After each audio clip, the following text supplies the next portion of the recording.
हमारी आने वाली पीढ़ियां कमजोर पैदा ना हो, इसलिए भी हमें गांव-गांव किसानों को समझाना होगा कि यूरिया का उपयोग कम करें।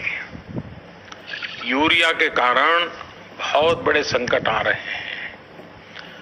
यूरिया से हमारी मिट्टी, हमारे जल, उस पर बहुत विपरीत असर होता है। और इसलिए पल्लवी जी, आप जैसे प्रधान गांव वालों को समझाए कि भाई अब गांव में पहले अगर 10 थैली आता था यूरिया तो अब 5 थैली आएगा, पहले 100 थैली आता था तो 50 थैली आएगा। हम आधा कर देंगे। आप देखिए, पैसा भी बचेगा और ये हमारी धरती माता भी बचेगी। तो मैं चाहूंगा कि जब पंजाब के किसानों से बात हो रही है और पल्लवी जैसे प्रधान से बात हो रही है, तो मुझे पक्का विश्वास है कि आप ये काम करोगी। और मेरी तरफ से आपको बहुत बधाई, बहुत शुभकामनाएं। आइए हम महाराष्ट्र चलते हैं। भोले भाले किसान अधिक उत्पादन के लालच में फंसकर रासायनिक खाद व कीटनाशकों का प्रयोग करने लगे। बैलों की जगह ट्रैक्टर से जुताई होने लगी। शुरुआत में कम रासायनिक खादों के प्रयोग से अधिक उत्पादन हुआ। धीरे धीरे रासायनिक खादों के प्रयोग के कारण भूमि की उर्वरा शक्ति क्षीण होने लगी, जिसकी वजह से उत्पादन घटने लगा तथा फसलें कमजोर होने लगी। फसलों के कमजोर होने के कारण उनमें रोग व कीट लगने लगे। रोग व कीटों से फसल की सुरक्षा के लिए और अधिक कीटनाशकों का प्रयोग होने लगा। एक तरफ ज्यादा उत्पादन के लिए अधिक रासायनिक खादों का प्रयोग होने लगा, वहीं दूसरी तरफ फसलों को रोग व कीटों से बचाने के लिए अधिक विषाक्त कीटनाशकों का प्रयोग बढ़ गया, जिसके कारण उत्पादन लागत बढ़ी और किसान को लाभ कम होने लगा, बल्कि छोटे किसान कर्ज में डूबने लगे। धीरे धीरे भूमि की उर्वरा शक्ति क्षीण होने से भूमि बंजर होने लगी।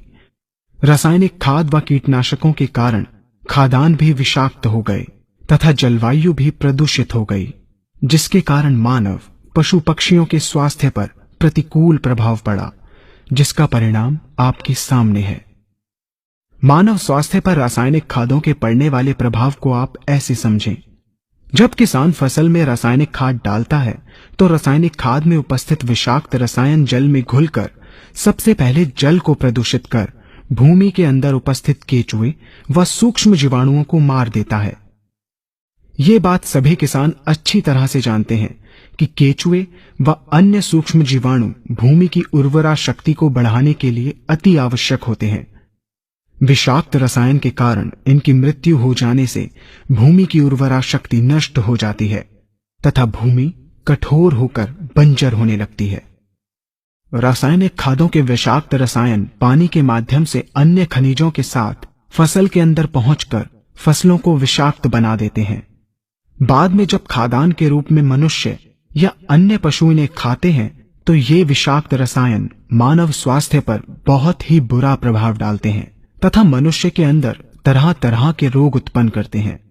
जब हम जैविक खाद का प्रयोग भूमि पर करते हैं तो जैविक खाद पानी में मिलकर पानी को प्रदूषित नहीं करती।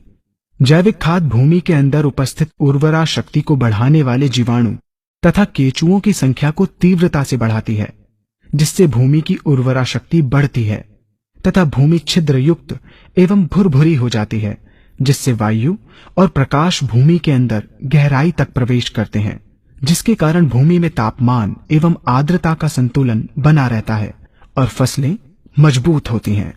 जैविक खाद में विद्यमान तत्व खाद्यान्न के माध्यम से मानव व पशु पक्षियों के शरीर में पहुंचकर स्वास्थ्य लाभ पहुंचाते हैं। जैविक खादों के प्रयोग से फसलें अच्छी और मजबूत होती हैं, जिसके कारण उन पर रोगों एवं कीटों का ज्यादा प्रभाव नहीं पड़ता। यदि किसी प्राकृतिक कारणवश